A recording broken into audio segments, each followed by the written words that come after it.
Kumbuka nilikuwa na story yangu moja ilienda kotini ya hiyo toa donge lake, ikija kuangaliwa evidence, mawakili and this say when they were tracing the evidence ishadropiwa. You know how it's being dropped, si ndio? Someone the admin akona all the right to delete, na ikisha delete ishadi delete. So how do we save the evidence? So it's part and parcel of that. Nowadays we have screenshots you can send somebody. Make simu pia iza kutea. We have hizo recording. Kuna simu za watu waweza record while someone is live, hizo video and all that. Na first thing siku hizi ukishikwa, waangaliwa waenda direct kwa message, kwa videos. Hata waangalie huku kwingine wataingia kwa video, kwa pictures na nini, wazitume ama wazidelete.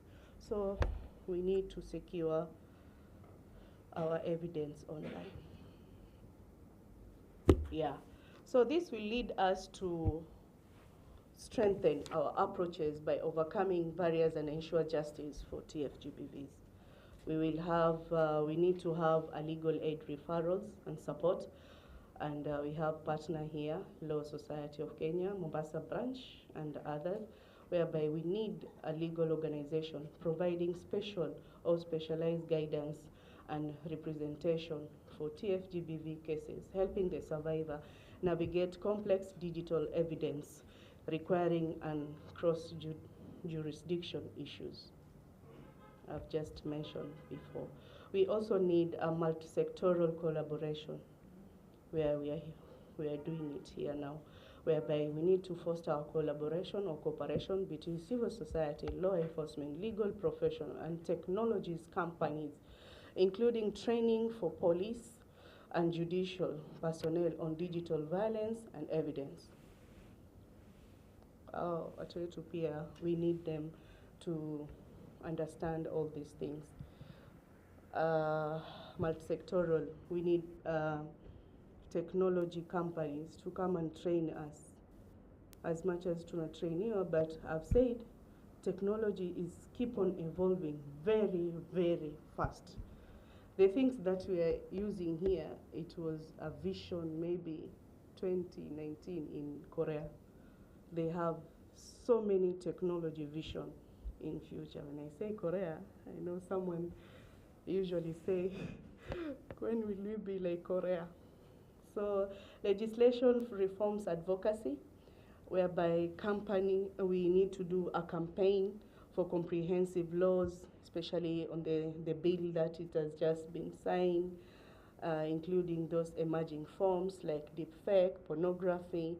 We need to advocate for survivors' center policies and protect digital rights while ensuring accountability. Accessible report mechanism, it's also part and parcel of how we are going to make the survivors to develop a friendly channel of reporting. I think we had invited police, OCS.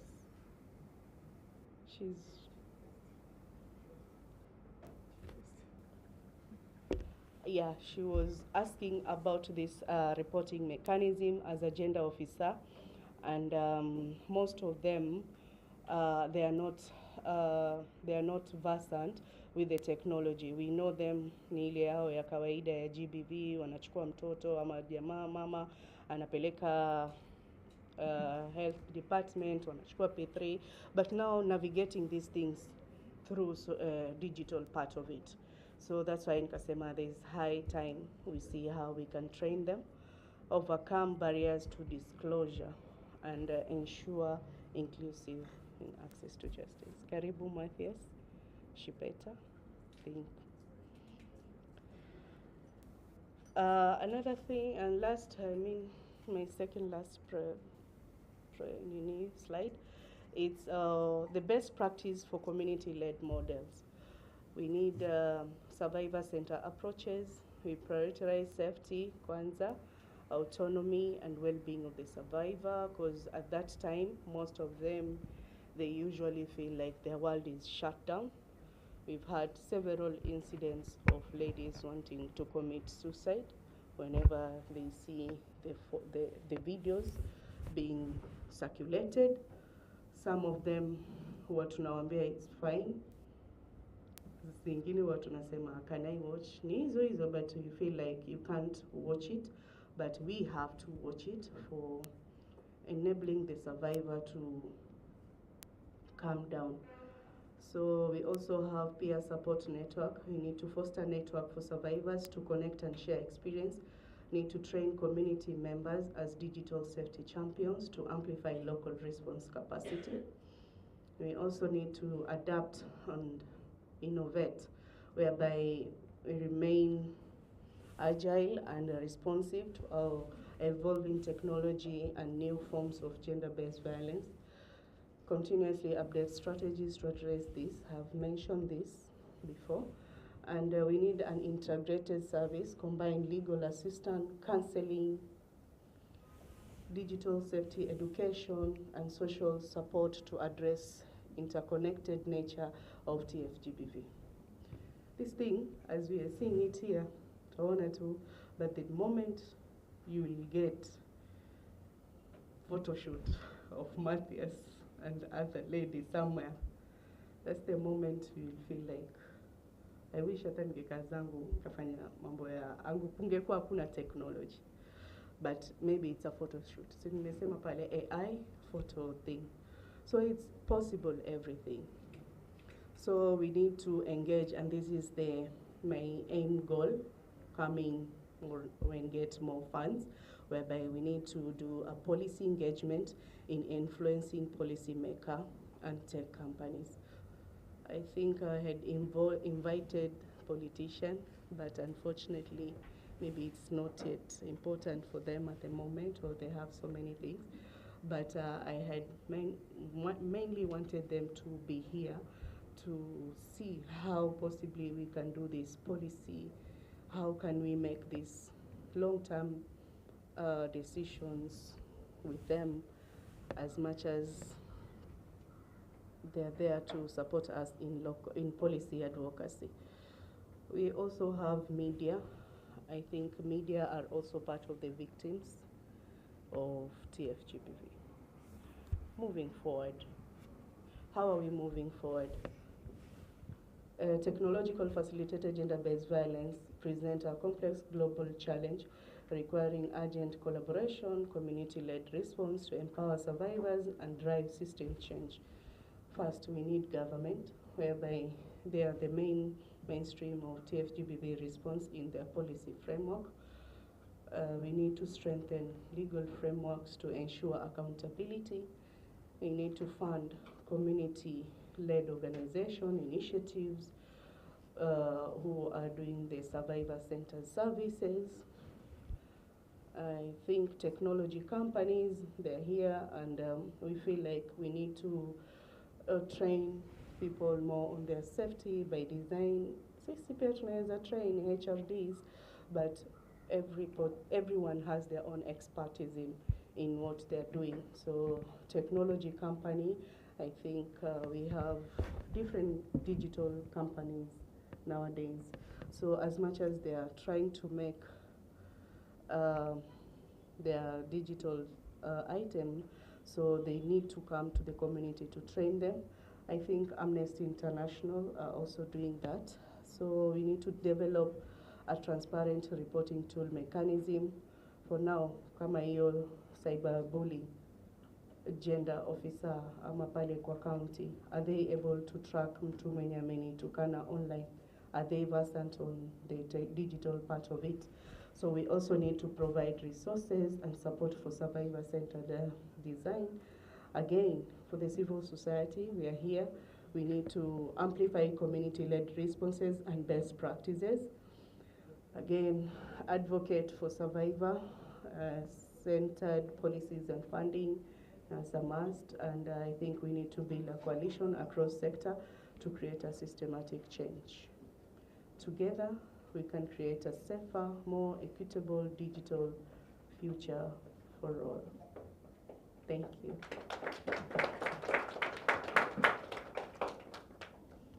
Asanteni sana. Hapo walioingia, Sijui kama mmepata andika, sijui kama I'll have one-on-one with you. So this is the whole proposal. I mean the whole idea on what we want to do, and your suggestion, your input, where we feel like we need more time. Are we safe? What do we need to do to be safe? Especially the HRDs that they used to be in front line during Mandamano. Some of them, they had to drop the lines. Some of them only put accounts. Some of them, so many things we had to tell them to delete. Kwa sababu I remember there was a time watumiwa message kabisa on your mobile phone, on your WhatsApp. Waambiwa kabisa wewe sijui ndo enda Mandamano, wewe ndo unasema umtaki Ruto. Yani those such kind of messages. Mpaka unashangaa, how did this person know my number?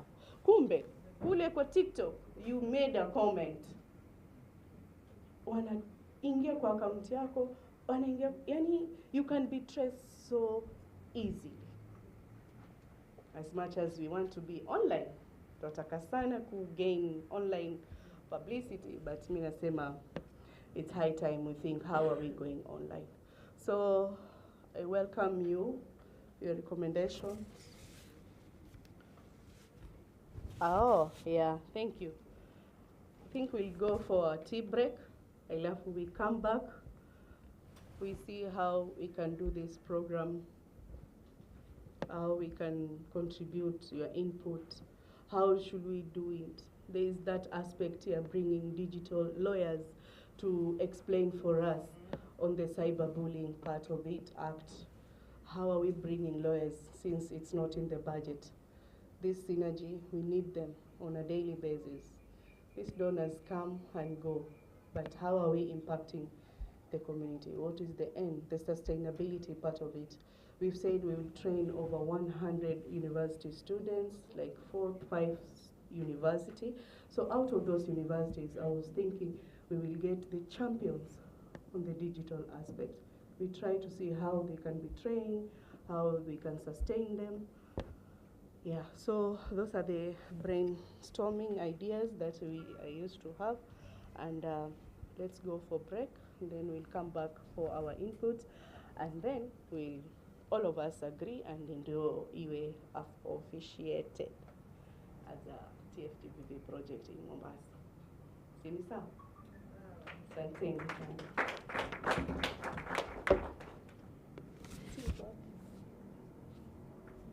Tea is 30 minutes nampia. So we can go for tea and come back. Chair. Sam.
Turudi nyuma sasa walikuwa takusoma.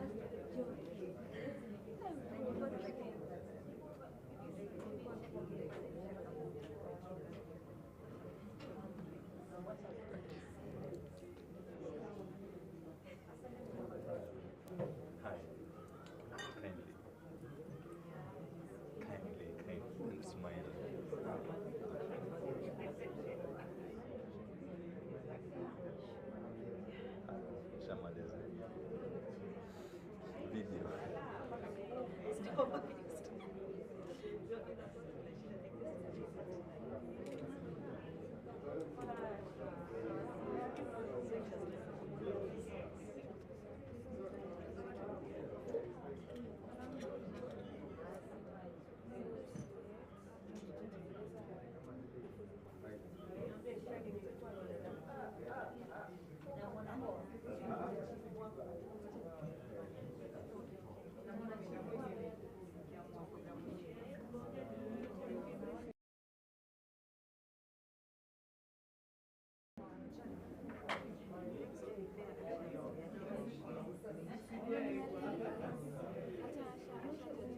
and see how we have to.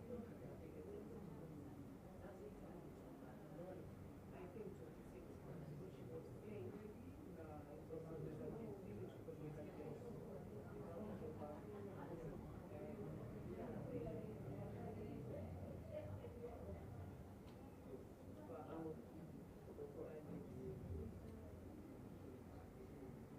what she was saying,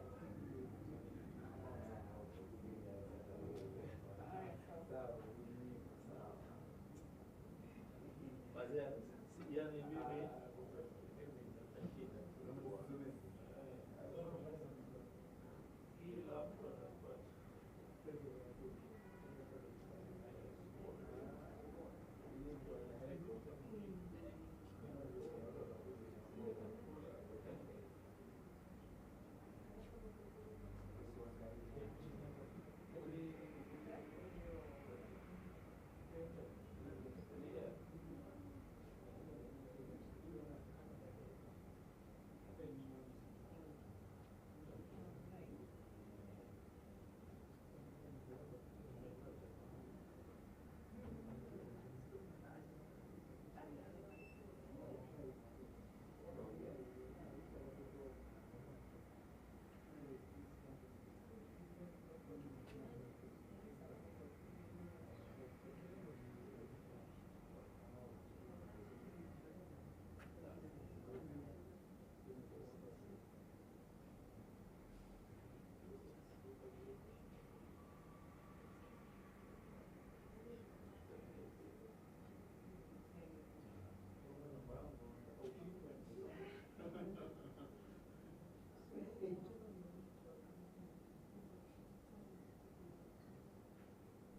Siongee ingine.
Sasa nisitoe full, nataka tu full.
Okay. So I was saying, after getting the stakeholders inputs, we will come back tunafaa tuje pamoja for ile pop-up.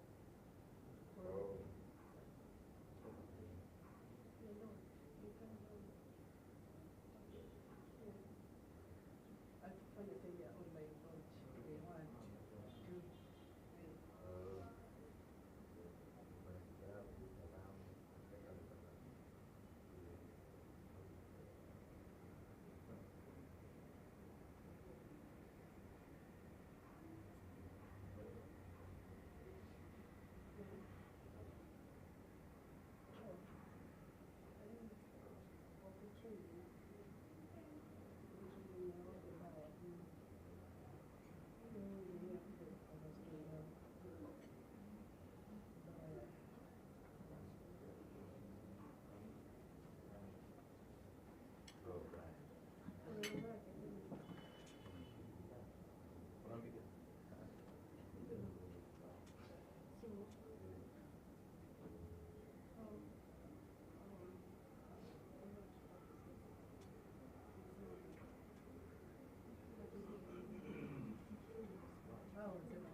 1, 2, microphone test.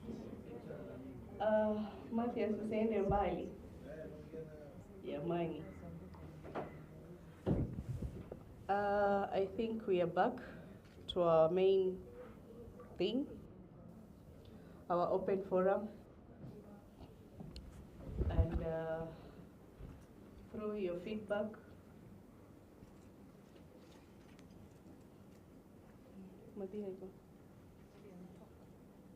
through your feedback, your input, your contribution will go along with this project, and through that, with what we are going to agree here, I think that will be our starting point. We will officiate, give us the blessings, give us the support.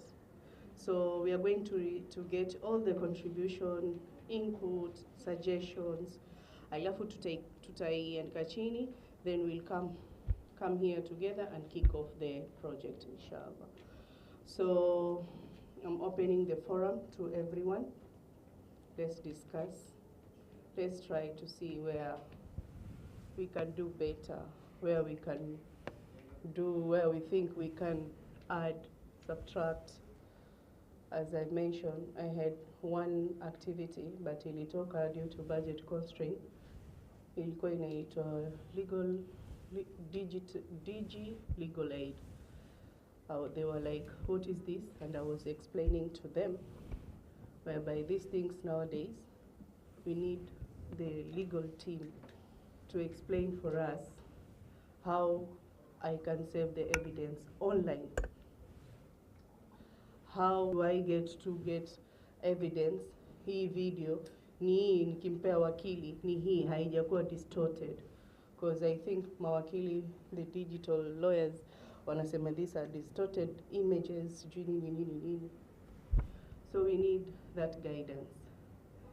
So I'm opening the forum to everyone, and Afia will be helping me to take points and moderate it. So karibuni sana, and let's digest our project. Adika, Kado, Matthias, Walid, Madam Brenda, Mary Kiritu, journalists. Yeah. Thank you, Madam Brenda.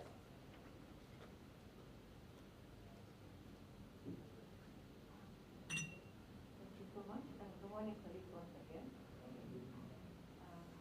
I think mine would be first of all to congratulate you on this fantastic project, a good initiative. You're actually responding to emerging issues that are complex and we are grappling with as a society. In terms of comments and input on the areas you have raised, maybe my first question would be, which tech companies are you engaging with, and what do you see that partnership looking like? And then generally, I'm thinking as I go along, is the thing you raised about digital evidence. It is a very complex issue. Even when the issue is notorious, by notorious, I mean everyone could have seen it, everyone could have known it, but now proving it evidentially could be an issue. So I think your proposal for the digital legal team sounds really good. It might just be a matter of investing people with the technical capacity to even participate in online webinars to discuss the issue. So because the people who will be critical here will be ODPP, will be DCI, and will be also members of the MLS, and then also the rest of us teachers who can now chip in terms of what we have actually seen live or actual. But the technical aspects, those are the three stakeholders who can probably join us in an online forum to discuss further.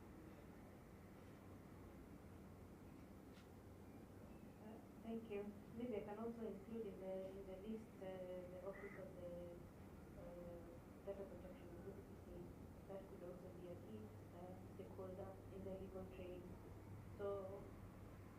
but it's unfortunate that the budget was cut for the digital awareness.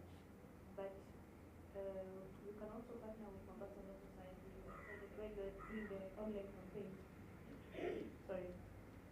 So if you're having your it's on TikTok, if it's a TikTok live, Instagram live, or whatever, you can partner with some of our members who are interested in that sector, and you are still able to do what you had initially projected to do and make a success out of it. Thank you so much. And yeah, we have our online campaign. So point noted. What else? Anything?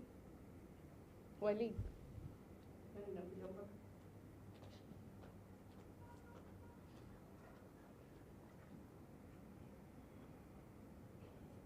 Thanks, Nela. I think, first of all, congratulations. I think this is a milestone for successful justice. I think mine would be simple. You're enhancing digital safety and access to justice. On the part of digital safety, more of, we say safety is personal. And it will take you like trainings and all that to, enhance the safety literacy in the community. I think for the access to justice, the platforms that are popular in, I think, coast, I don't know, specifically Mombasa, applications like, I think, Facebook and TikTok.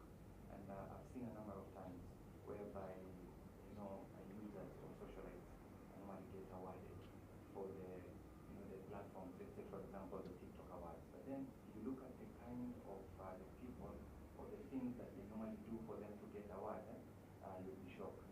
It's shocked. It's basically like, I don't want to belittle them, but it's like more of nonsense. You see, it's not beneficial for the community.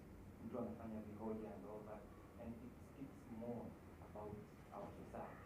It talks fast about our society, our thinking levels and all that. So maybe if you can initiate something like, advocacy awards and start training, these people who use these platforms, how are they going to use these platforms to advocate for justice and, advocacy generally. And then, you can partner with other organizations. So basically, since you have initiated such a project, you can reach out to many other organizations and have such an award like once a year or so that at least these platforms can be used meaningfully. Yes. Thank you so much.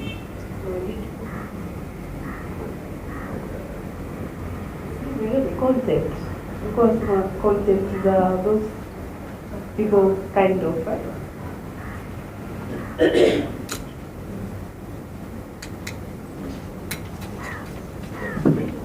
Thank you. First of all, congratulations to Sisters for Justice for this milestone. I concur with the sentiments of the rest. And I also want to support the particular project. It will be very important, as what it says, to identify not all, but those influential social media influencers and train them on how best they can use social media to address this specific issue. Because we see them, we know them, they speak about a lot of things, but they can also be advocates of change when well trained and well informed on how best they can express and address some of these issues. Because they amass a bigger following, most of them, they can be very fast in terms of helping in disseminating some of this information. Thank you. First of all, allow me to congratulate S4J for good work you're doing in the community. Secondly, my comment is very brief. The role of HRPs, and I'm talking on behalf of digital frontliners in terms of advocacy and demanding for justice. Those people who are we used to call them Twitter or X or TikTok warriors, because anything happens, they're the first to report. So I'm thinking in a way of how can we have a capacity building training for the legal experts and also the people we used to call warriors, keyboard warriors, so that they can be able to they can be trained on this other end on how to handle and how to report. Then also on the legal part, how they can represent them in the court in demanding for justice. Secondly, I love the idea of reaching out to the higher learning institutions, because most of the cases happen there. So going to the higher learning institutions, I think it's going to help to close the gap which has been there in handling and reporting the GBV cases. As you said earlier, that when we talk about the TFGBV, most of the people doesn't understand, and most importantly, they don't understand the aspect of TF. GBV is everywhere, they just know. And I was looking the analysis, and it says that we have most of the cases coming from the coast region of GBV, but digitally they are not there. So it means they are happening, but we don't have people to report these cases so that they can reach wider audience. Another aspect is the stakeholders. I would wish also IPOA to be brought on board, because we also have to oversee the conduct of the police officers, how they normally handle these cases, so that the IPOA can also know at what point do we intervene when these cases are being reported by the police. Yeah. Thank you. Thank you so much. A quick response before I forget on the influencers, the one that you're saying. I try to reach out to them. Apparently these people, they are commercial there. Colombia, their starting point for payment is 50,000 for them to attend. Yeah, I was shocked. The minimum money they make is 50,000. Hao TikTok hao wanasema waongea vitu hata they don't make sense. Apparently, I don't know how we navigate this, because wherever you reach to them, the first thing they think is business. For you to hype for your events and all that, it's around 25,000. Because, yeah? The way to overcome that, you can have this strategy. The way to overcome the big wigs, we call them big wig influencers. You know, big wig influencers depend on what is trending. There is a way to see how many people are trending this thing. So, for example, we are in this room and they just see that this thing is coming from over 20 people. They will automatically just pick it and trend the story. So you can have a number of even these small wigs to work on it. They will automatically pick the influencers we are talking about, the big wigs. They will automatically pick it and they will trend it. And you will not have spent even a single cent on them. Yeah. Okay, I see. And I think it's high time for us to see how we can work with those big whatever big wigs. The media people, or the media that I know, or from what I've been trained by Kiafrika, ni watu wa habari, wa TV, magazeti, but mind you, saizi, our influencers, they're coming up with high speed. So it's point taken, because they are part of the target groups. Apparently, when I was targeting them on this, most of those pengine nilireach different ones. Most of them they were seeing it as a commercial game, which is not better. Yeah.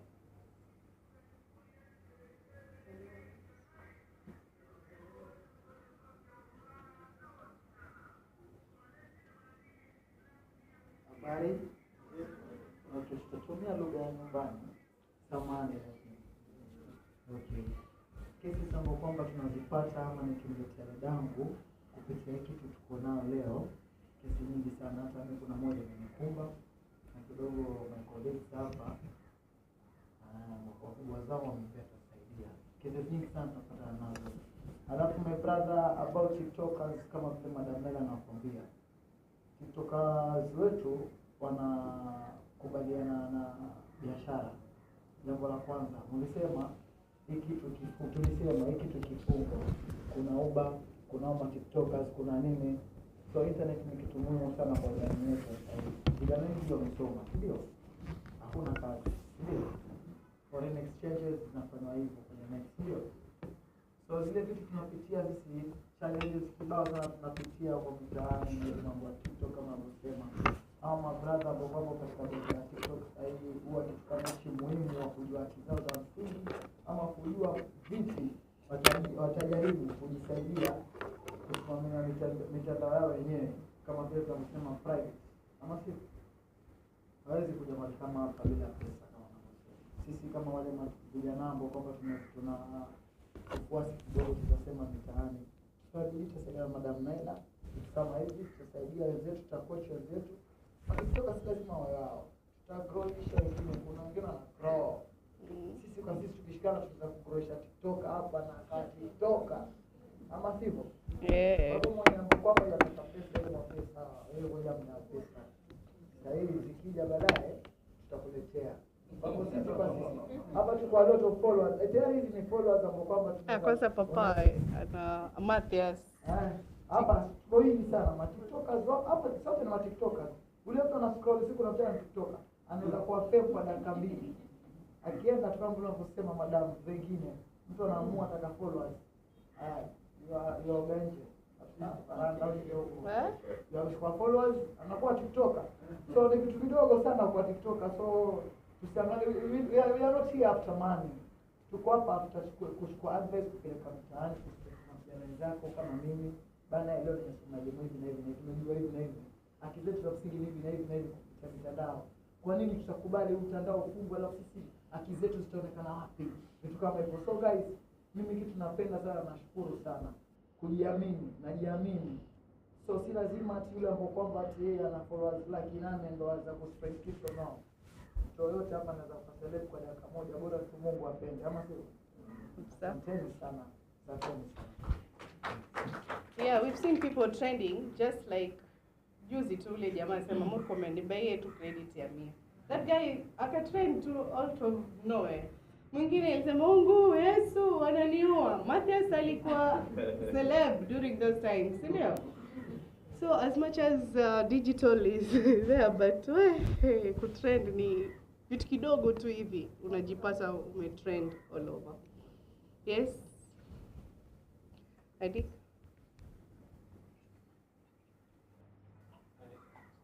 I have a number of things to say. On account of what is happening at the coast and in Kenya very soon,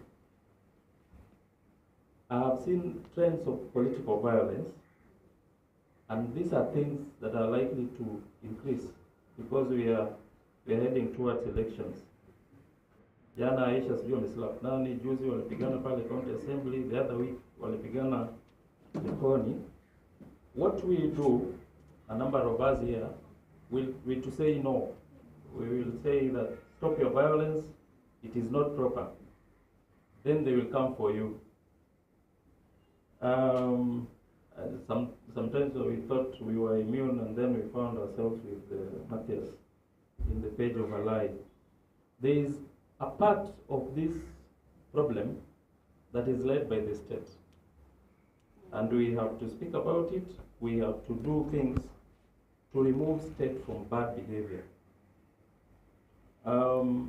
There's a gentleman that comes from inaitwaje huko kwa Badi Twale, Jombo. He is one of us. He wrote a notification to the police. Then he was summoned at DCI.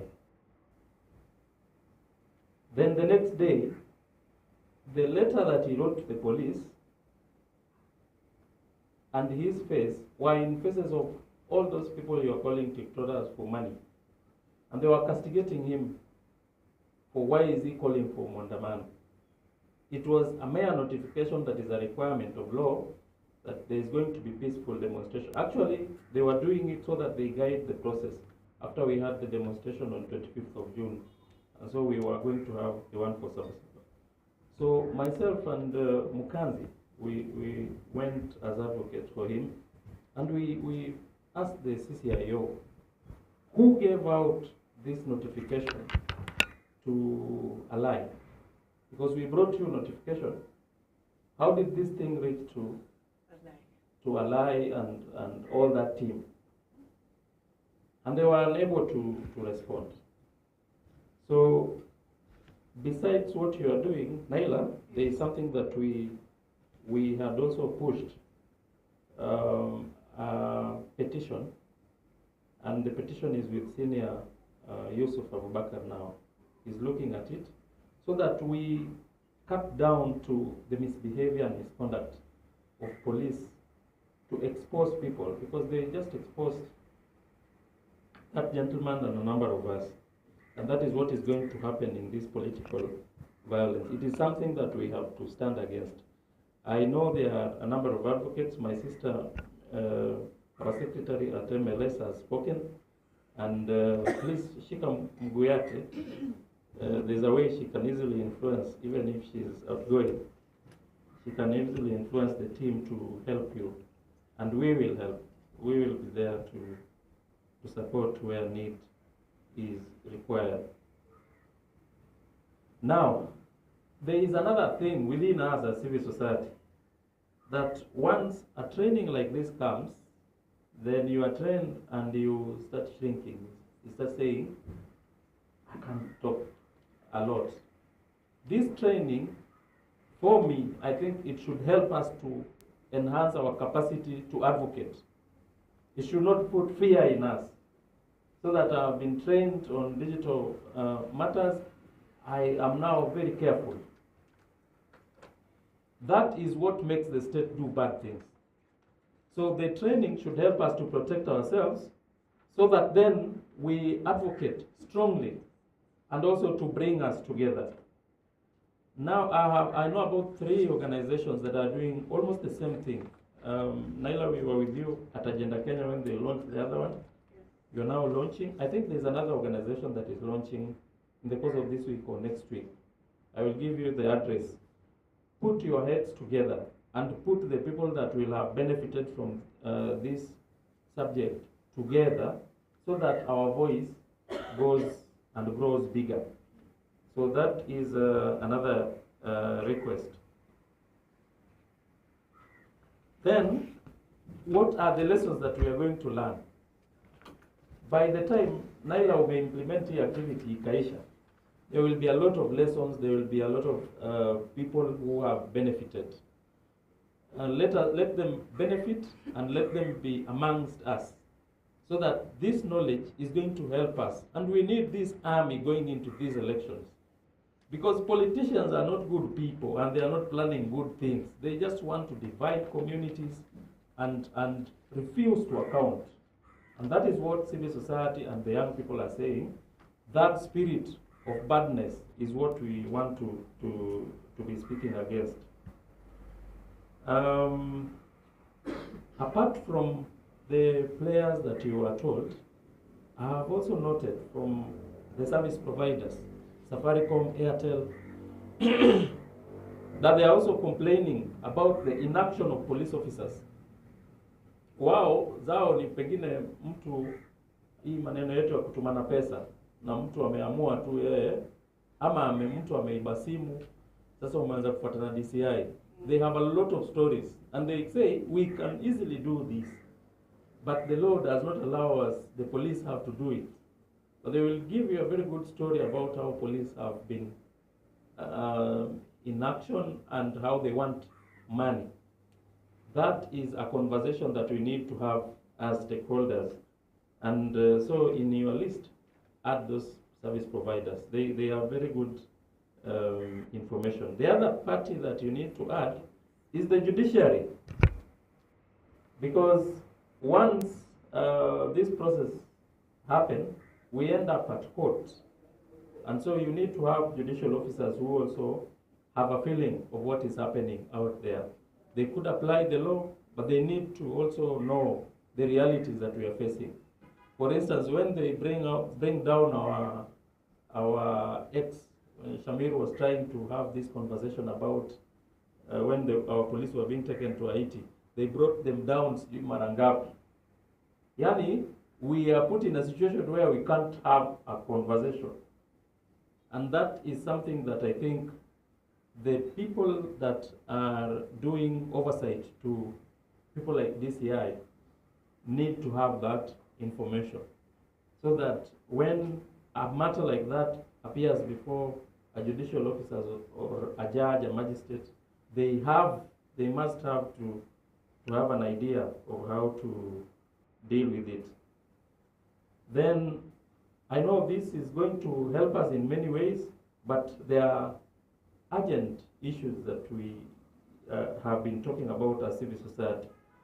The budget process, a lot of conversation need to happen there, and in the more of a digital platform. I know people will be asking, how do we advocate? The issues around budget and accountability within our counties and the national government is something that will be nice for you to be looking at, so that we can also carry them to TikTok. I've spoken about election and how elections are going to happen coming up. You will have at some point to stand in solidarity with your colleagues. Politicians have bloggers that they pay. That's why those guys are asking you for 850, 100,000. And they can stand with a politician who is doing very bad things. How about us as people who advocate for human rights? Can we stand with one of us, yeah, in that platform, and at least show that what we are saying is completely different from what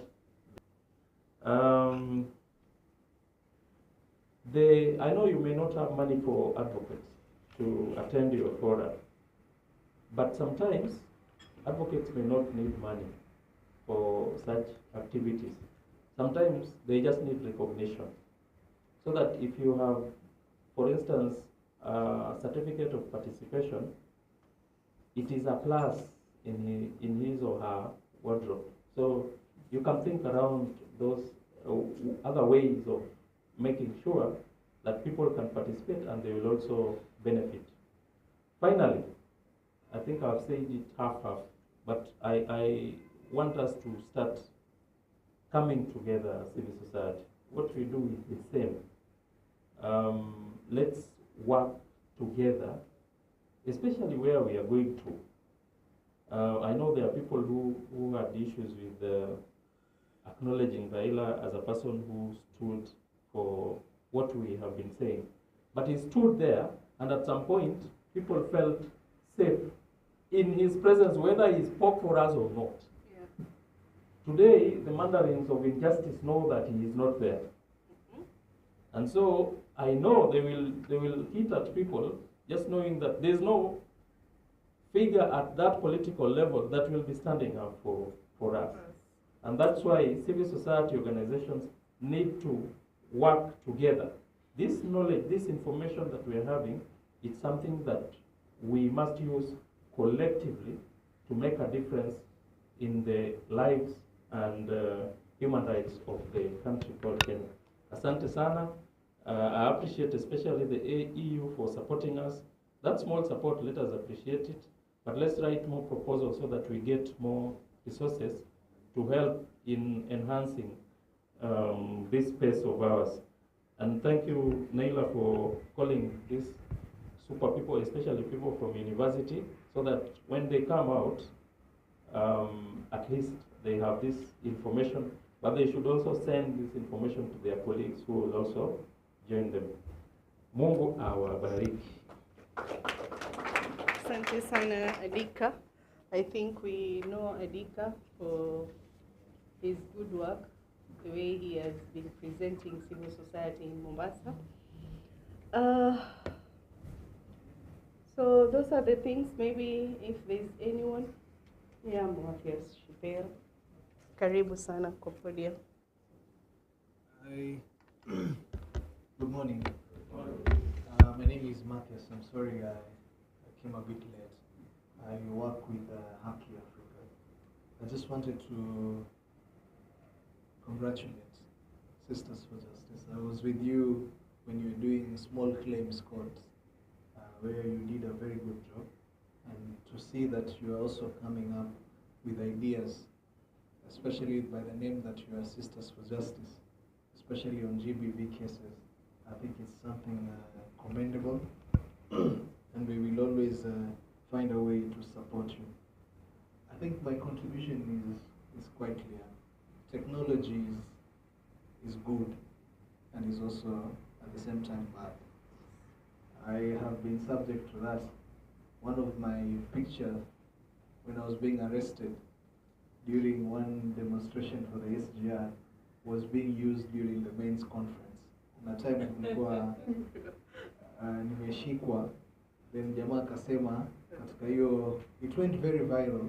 In fact, that picture ilikuwa inakuwa abused. There's another time I saw my picture, wanasema this man has been arrested for impregnating sijui ilikuwa ni 900 sijui ladies, and among them alikuwa mtoto wa chief, so you can understand how bad it is. And Nadika said it, hata alai ameshawahi kupost pictures zetu. So technology is good, but at the same time it has its own challenges. I think among the good things, kwa sasa siku hizi, if you are single, you can easily interact with somebody. Ukajua kama yuko single, sijui ni Snapchat, sijui ni Instagram. Siku hizi kitambo ilikuwa ukipanda matatu, kama hauko utasema hi, there's a very high chance you might not be able to get a girlfriend those times. So siku hizi technology imesaidia. Many people are connecting through such means, and I know the Gen Z or the Gen Alpha which is coming up wanajua hizo vitu. So another thing is to say, I think on GBV we're not doing so well. There's a man by the name Jamase. Is it Kevin ule aliua watu Nairobi, and then he allegedly was able to escape. Kevin Jamaise. Yeah, I think na juzi nimeona picha yake wakisema kwamba anyone ambayo yajua pale yuko asaidie polisi wamshike. That guy had committed femicide cases. Wale watu waliuliwa because I participated in that postmortem. Wamama walikuwa wamekatwa. To be honest, walikuwa wamekatwa katikati. At some point you couldn't know whether hii mwili wa chini ni wa huyu ama ni wa yule, because they are all mixed. You can't really tell unless you do a DNA. But in some cases you are able to know huyu wa chini unaweza kuwa ni wa huyu kwa juu. Kwa mfano ndugu yangu, by your skin complexion, ikiwa tumepata kwa mfano mwili wake, tunaweza kujua by the skin complexion or anyone else, or marks and all that. So I think Kenya is a crime scene, to be honest. If there's a guy who killed women in such a horrific way and was able to escape police custody, mpaka sasa hajapatikana, I think that is something that I really was so shocked that we can be in a country where we don't prioritize these matters. Jana, if those who are watching on social media, mliona mtoto wa Sonko. You saw it, Sonko alienda kumsaidia mtoto wake. You know, mtoto wa former governor alikuwa amepigwa makofi. And I saw that video in the morning and I was really saying, kama if that can happen to watoto wa the rich, or the elite or the politicians. Je, huko chini kuko vipi? So if you've never witnessed GBV, I think from that video you can tell kwamba even the rich cry. Because those who are, me I know, najua kesi ambazo nimezifanya nyingi, hata matajiri wanaumia. They are suffering. Wewe unatreatiwa vizuri na bwanako. Nakupa, me I know of a guy who's paying the wife 100,000 for shopping every month. Lakini huyo msichana ilibidi akuje akaripoti kwetu kwa sababu asema, for how long will I live like a princess in a house where I'm being beaten up? Na ni kweli huyo jamaa is a very good spender and a very good treating person, hata kupeleka ma trip, hata kutreat 100,000 iPhone mpya, sijui iPhone ngapi utanunuliwa na nini. But yale makofi na zile ngumi, because alinitumia video, alinitumia picha. Unajua siku hizi unaweza tumua picha lakini inafutika. Once view. Sijui once view. So huyo client, I don't want to mention the name, alinitumia hizo picha niliona once view, Sijui kama ingekuwa waweza kupiga once view, piga screenshot haraka. Haiwezi, But it tells how our ladies are being beaten up. Huko chini, especially mahali mitaa tunaishi, Chang'aa, mahali kwa Chang'aa, unanunuliwa Chang'aa, ukikataa kutoa vitu unapigwa. Vitu and last example, there's a lady who was, sijui alikuwa anasafiri, akakataa kutoa vitu, akashukishwa kwa barabara, and I saw alikuwa attacked by wild animals just because alikuwa amepewa lift kwa bus, kwa trailer. Kwa vile alikataa to comply, wakamshukisha. Just imagine wewe wazashukishwa saa pale njia Manita kwa sababu umekataa kucomply. So I think these cases are well documented. A lady in Migori alifungiwa na mamake, hawezi kwenda kwa job interview kwa sababu ni mtoto wa kambo. So women are facing a lot of issues, and I want to say that now that we're almost heading to elections, Naila and many other women who are here, unajua sasa politicians wako katika hali ngumu sana kuweza kutafuta support. So ukiwachapa kwa social media, if you say something bad about the government on social media, they come for you.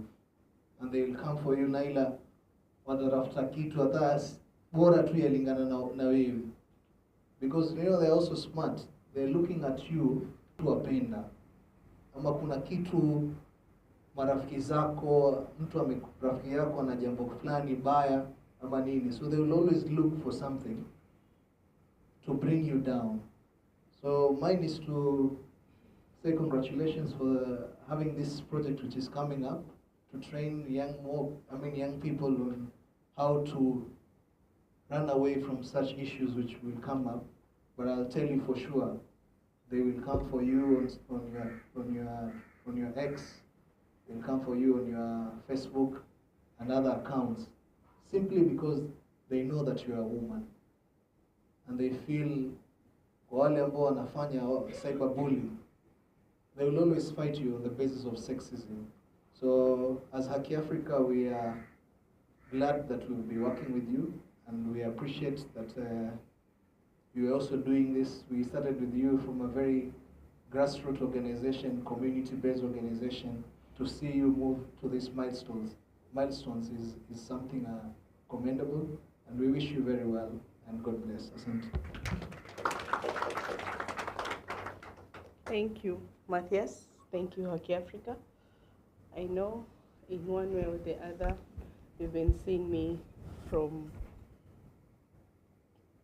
a baby, scrolling, and I'm still standing, but sijafika where you're saying. But it's very true what Matthias has said. Matthias and other rapid response team, and at Sisters for Justice, we have a rapid response team, and me being among them. Women faces so much.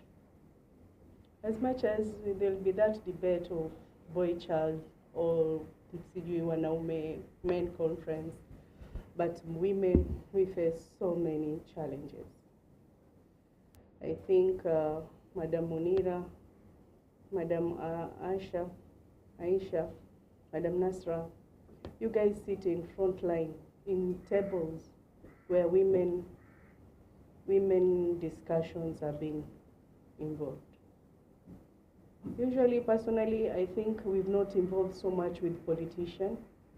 I don't know, maybe our mentors really didn't, Kinadika, telling us, never work with this politician. But we really need these people. On the issues of women, femicide, that we will, I think in South Africa it's also happening, and everyone is on purple. That is South Africa.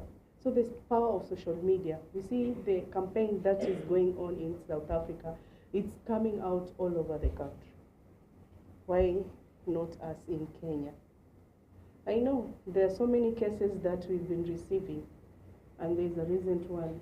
I think she didn't come. She was telling me there's a young 24 years old lady. She's living in an apartment. When you're getting in, you'd feel like, wow, what is she doing? She's not going to work. She drives. She does so good outside. She's different. And when they came to realize what she's doing in her apartment, you'll be shocked.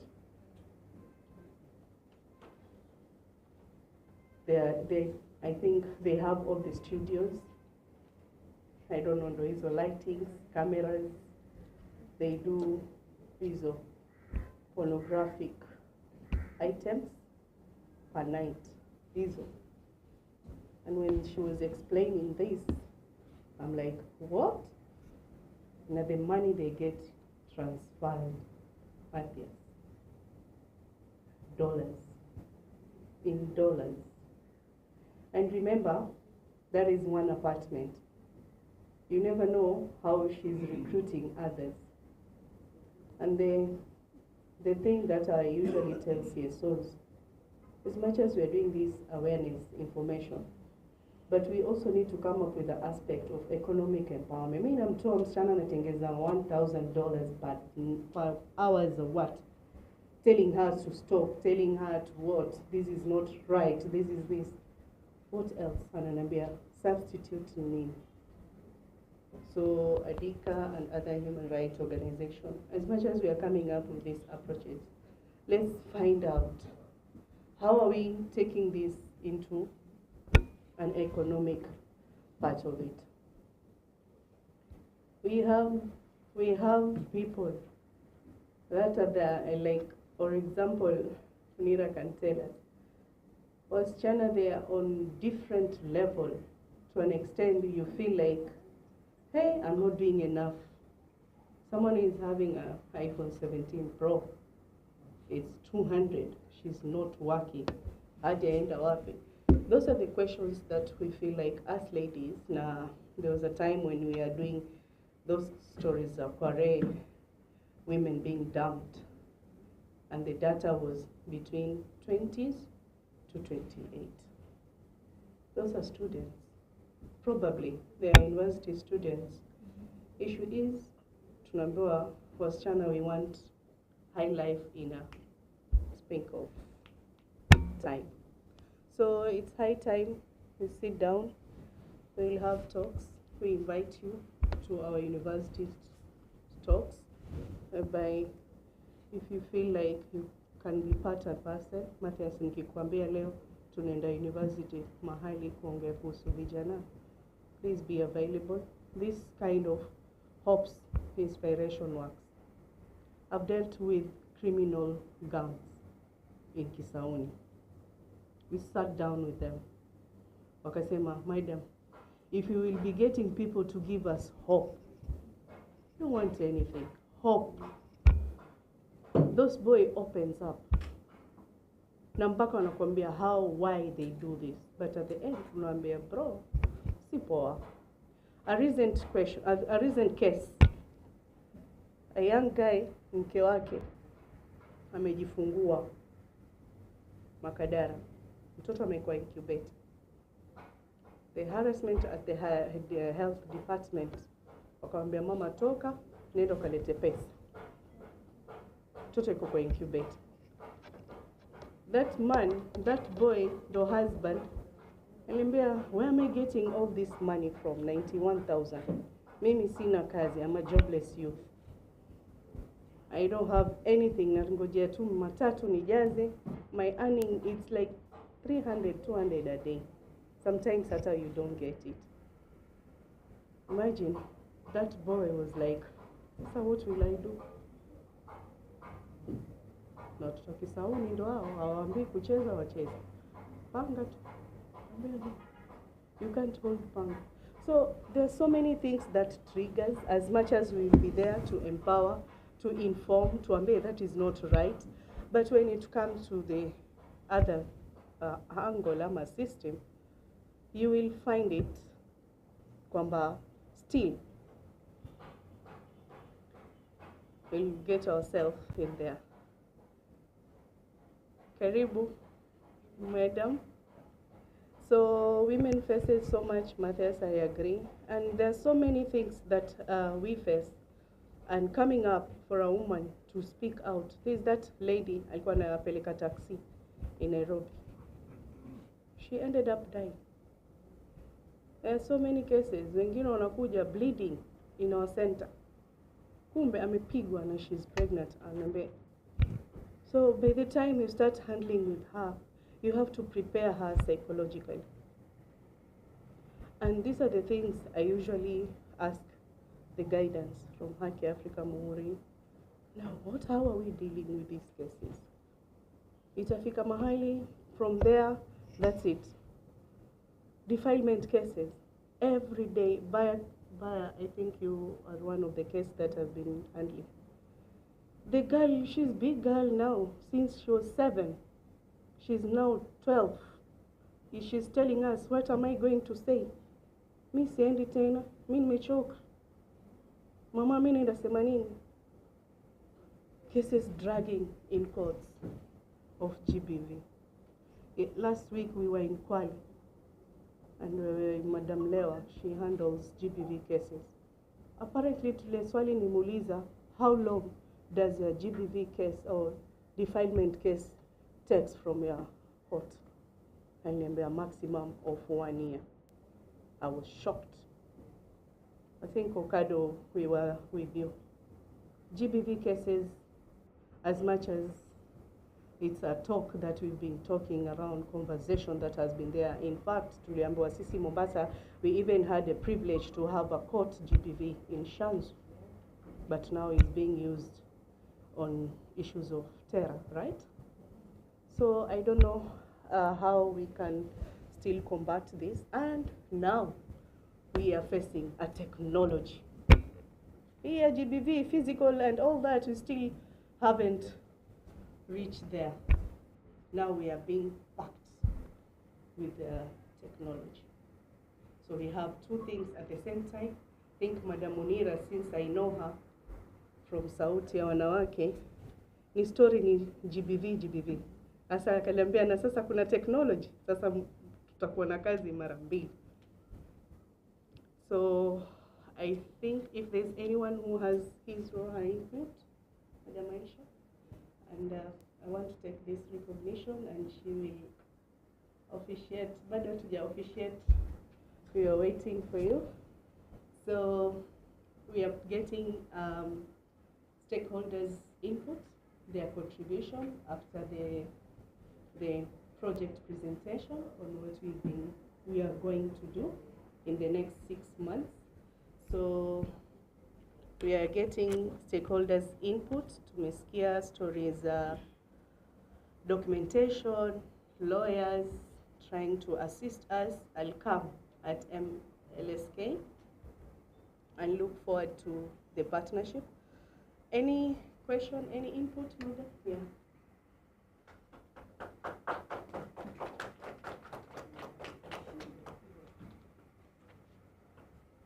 Good morning, everyone. Good morning. Madam Aisha, Chief Majengo Location. I think I have a few to put across. One is to congratulate you, Sisters for Justice, to congratulate the civil societies of Kenya. The work you are doing has mentored most of us. Before I become who I am today, I've attended so many sensitization meetings for Haki Africa, Muhuri, Sisters for Justice. So I'm a product of you guys. And I really appreciate what you have been doing. Issue of GBV, Naila, I think we should consider people with passion. As long as you want to work with the government official, working with the police, you should consider who has the passion to help the Kenyan woman. Not all of us, not everybody in the government, not all the politicians. And it's so unfortunate to say that even the female politicians we want to stand for have done a lot of nasty things to reach where they are. So even if you want to include her here, you have to be a bad girl. It won't, you have to be a bad girl. So it won't be that easy. So for you to achieve your goals that you have mentioned here, please kindly look for the person with passion. Even the TikTokers, not all of them will be willing to work with you, but it's kind of a call. You have to get this call. You have to maybe have undergone all these challenges for you to stand up for other women.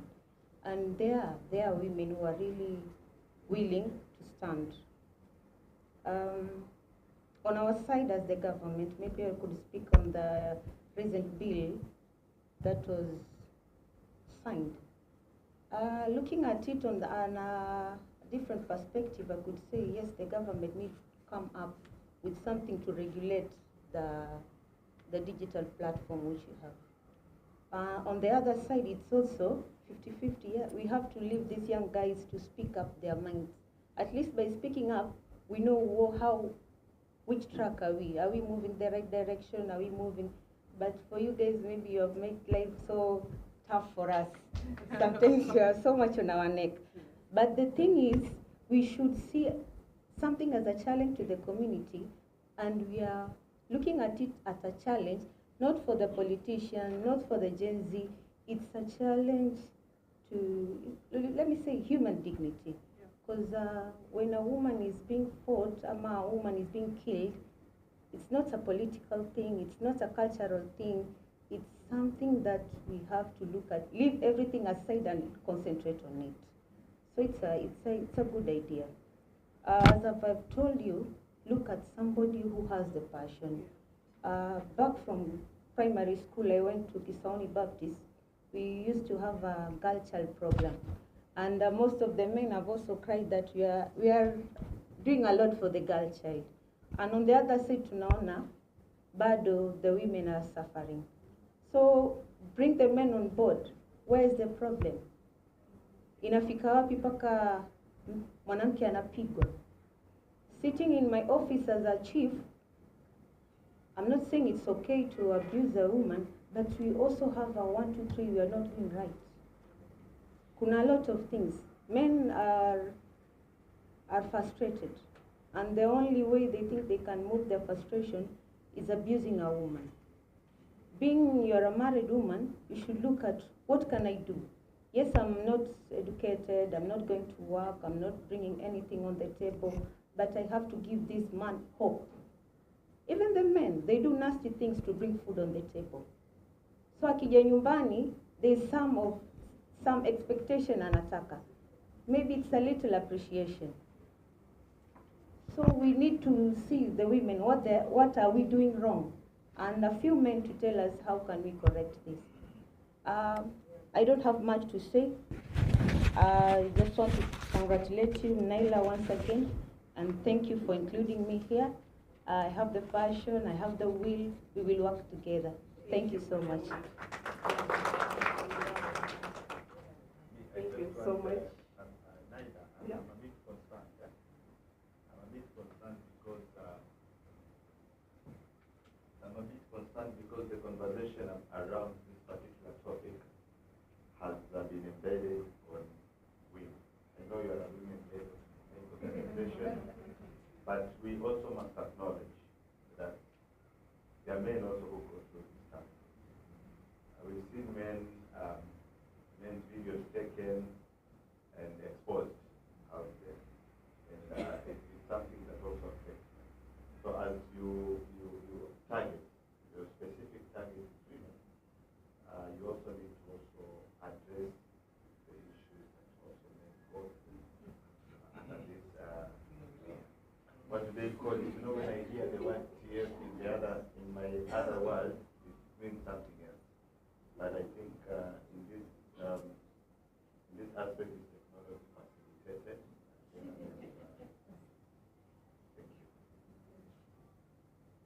Thank you. Okay.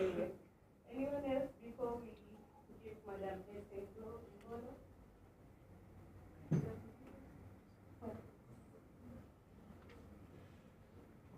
I just forgot something. I think let's also face it. Wengi ambao tunafuatilia hizi kesi za GBV, especially wakina walimu, we know that unachukua kesi, bibi amepigwa, tunaenda nayo Jambere police station, mzee analala ndani, mzee mpaka alikuwa mzee amekimbia, anashikwa, mzee analala ndani, kesho enda kotini, asubuhi mama amebadilisha nia, anasema huyu ni baba wa watoto wangu, watoto watatu, akifikiria mzee wake anaenda shimo la tewa. It becomes a challenge. Even in the video, those who saw ile ya mtoto wa Sonko, kuna mahali ile bwana alipigwa kofi. You saw the lady say, "Usimpige bwanangu," ndio? So this is a very big challenge for human rights officers.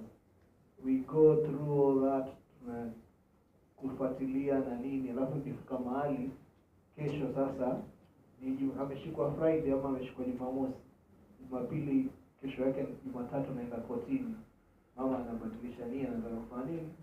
Withdraw. So that's a challenge, and I think we need to address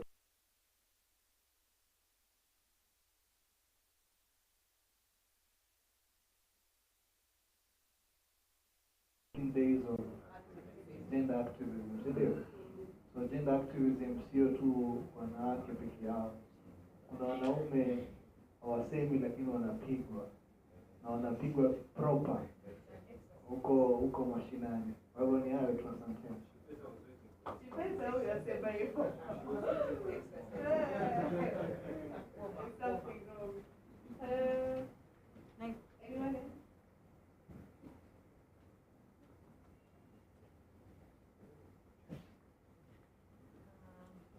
I don't know if it comes as a compliment, but there's something Matthias has addressed. A simple compliment, but anakwambia be ready, they will come for you. I hope you are ready. To some extent, it made me raise eyebrows, but again, the number of congratulations that have been uttered here that spoken volumes about you. So, sisi kama ISPOJ, we believe kwa nyuma yako. Congratulations again from our team. Tutafunga kamba, Matthias. We hope you're going to support us. Again, there's from my immediate neighbor. We have not heard her. She's from the commercial online spaces. Maybe if you have any suggestions.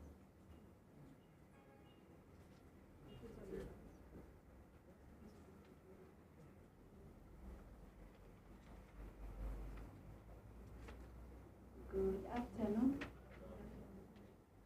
All protocols observed, ladies and gentlemen. Kama nilivyosema, naitwa Elizabeth. I'll just add a few items.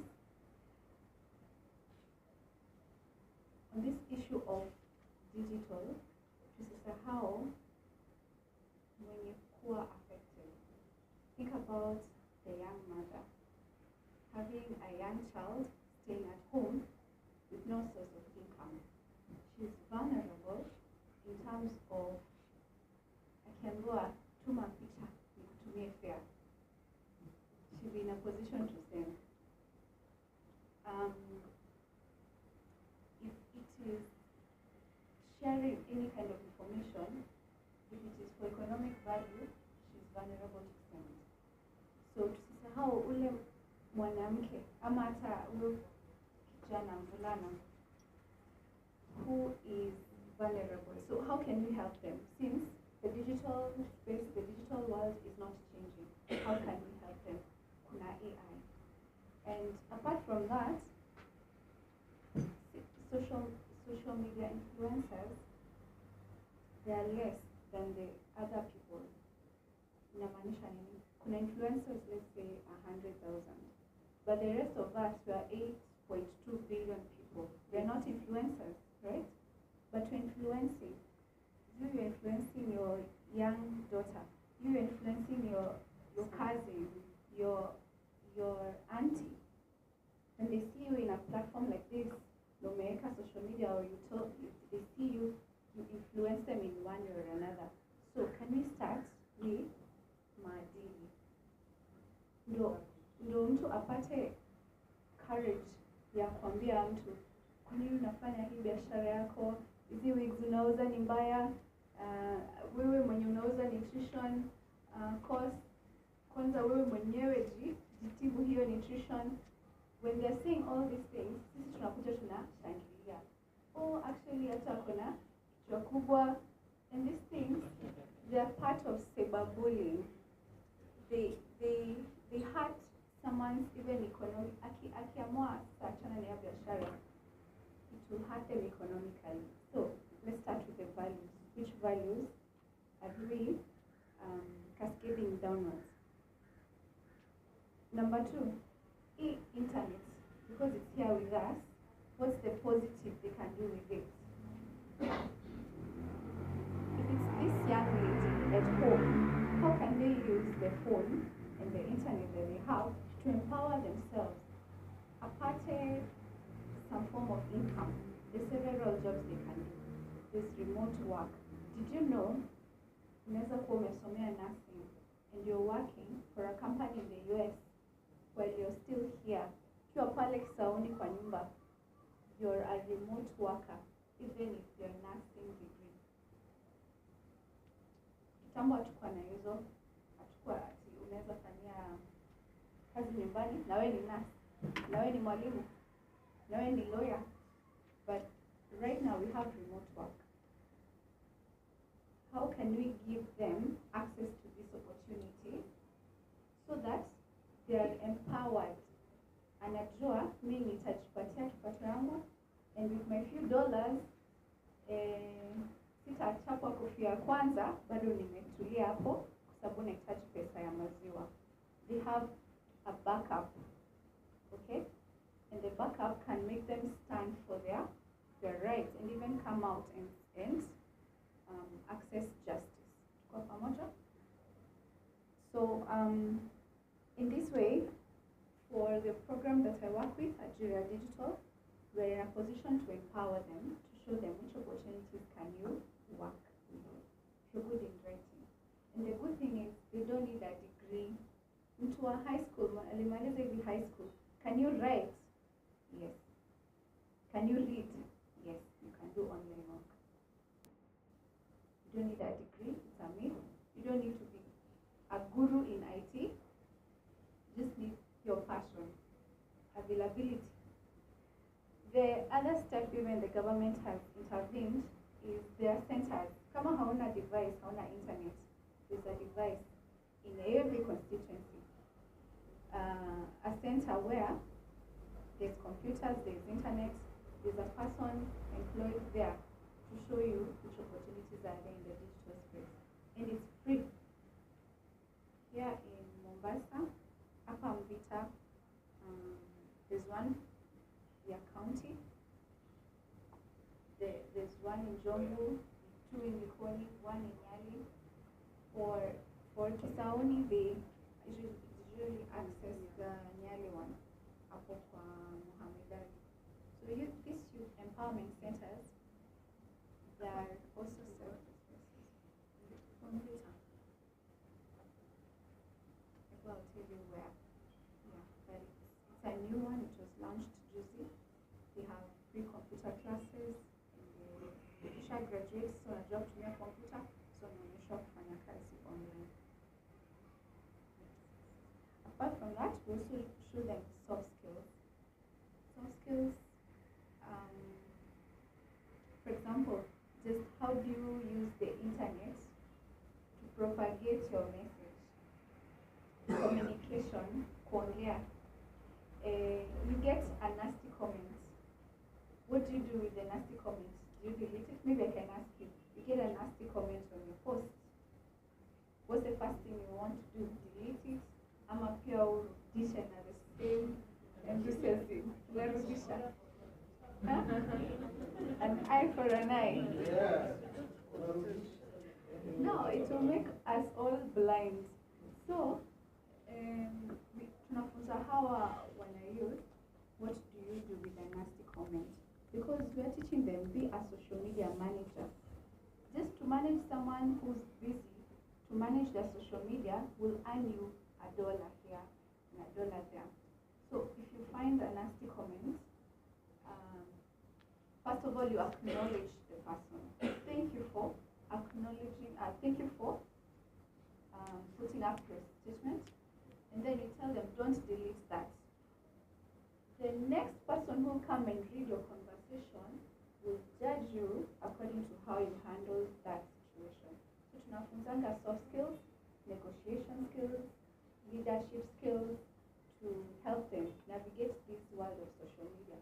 Ukipata mtu anakuambia uko na kichwa kubwa, kwa nini unatuzia hizi wigs kwanza? So we tell them how to handle such situations. And it will go a long way for this technology facilitated debating, right? So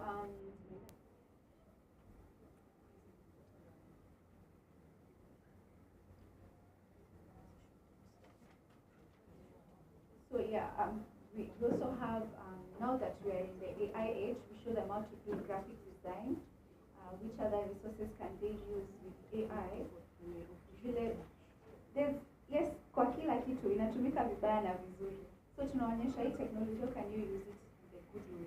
Hii AI, watu wakitengeneza hizo videos mbaya za kufanya ukae ni kama unafanya vitu mbaya. How can you use it to sell your ideas, products, services? How can you use a mannequin dressed in a dress, it dance?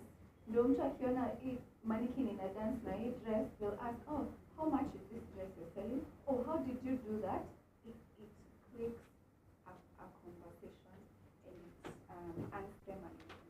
Apart from that, kuna financial literacy. We show them how do you budget. Ukipata hiyo 1,000 moja, how do you budget for it? How do you even save? Where do you save? And how do you invest it in the future? Iskai tu kwa bank. How do you get access to these affirmative funds to even start your business? So if they don't have that information wakiwa nyumbani, we show them in the future, ukiwa nyumbani, this is where you check. Check eCitizen, check Uwezo Fund website, check YouFund. All these things that are accessible only when you have the internet. Did you know in Kenya, 54% of men wanatumianga the internet na simu kuona hizi opportunities. But for ladies, it's only 32%. For men, 54% wako mbele wanajua iko hapa vieta iko wapi, they know they're ahead 54%. But for ladies, it's only 32%. So technology-wise, we need to push ladies, push women ahead. I did engineering in my undergrad. In our class, we were 59, and only nine were ladies. the other 50 were women. So you can see the amount of work we need to do, and I'm very happy to be in this room because all of us, we have good intention to bring this technology to be of good use, both for the young people and especially for women. Thank you. Thank you for your opportunity. Thank you, Adiba. I think they are one of the stakeholders, digital stakeholders, that we will try to work with them at least on a minimum. Mama akiwa na hiyo simu yake nyumbani, she can learn something out of that. There. Okay, unless there is any other input.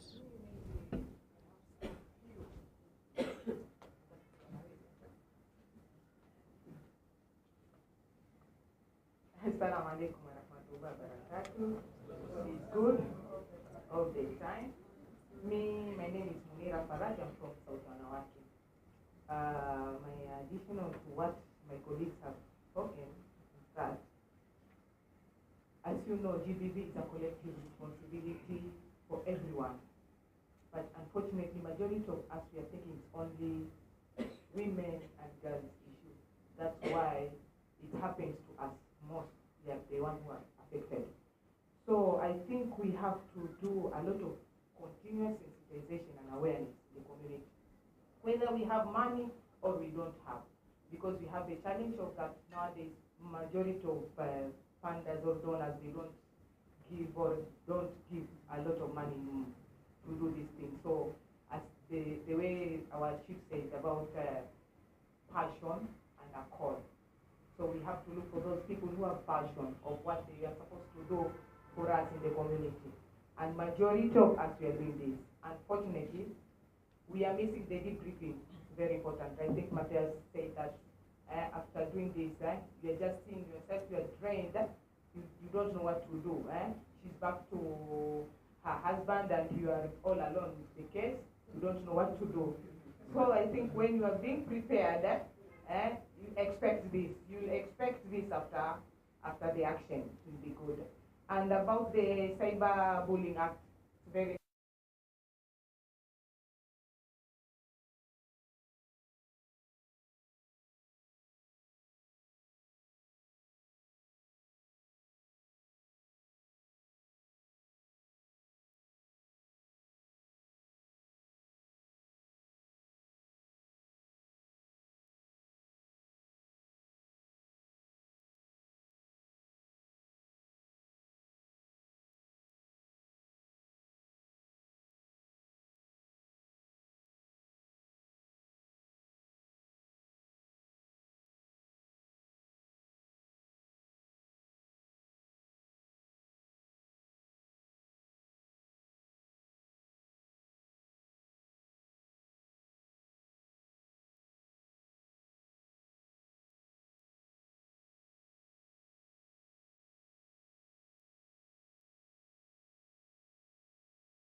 especially now that the advocacy awards are a trend, because it tells more about us as a community.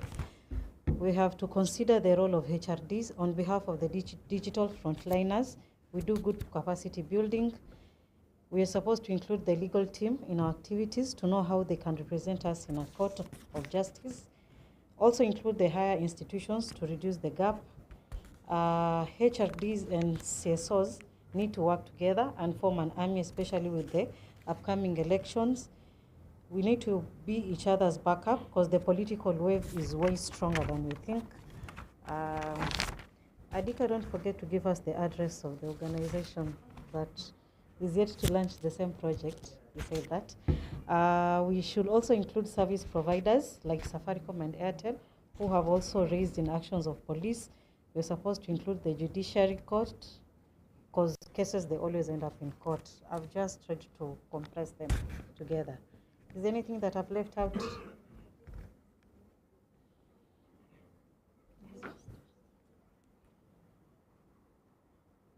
thank you. Yeah, much has been said, and I'd also like to add something. Well, for the university level and the high institutions, I'd like to ask that, okay, these trainings, they are done, and it's just one day and that's it. So I'm asking you to keep the ball rolling. We have several sensitization and trainings, not just one day and that's it. Thank you. It's like a continuous, yeah, I said it, through the university digital talk, we'll have the champions. We'll have the champions, they train, and then them what to train others. It's like sustainability part of it. Right. So welcome, Madam Esther Ingolo. I think we are reaching on our level. Waswahili wakwambia twafika kileleni, and kilicho na mwanzo hakikosi kuwa na mwisho. Waswahili wasema kadiri kitabu rongo papa. Something small, briefly. It's always. Karibu, Madam Esther.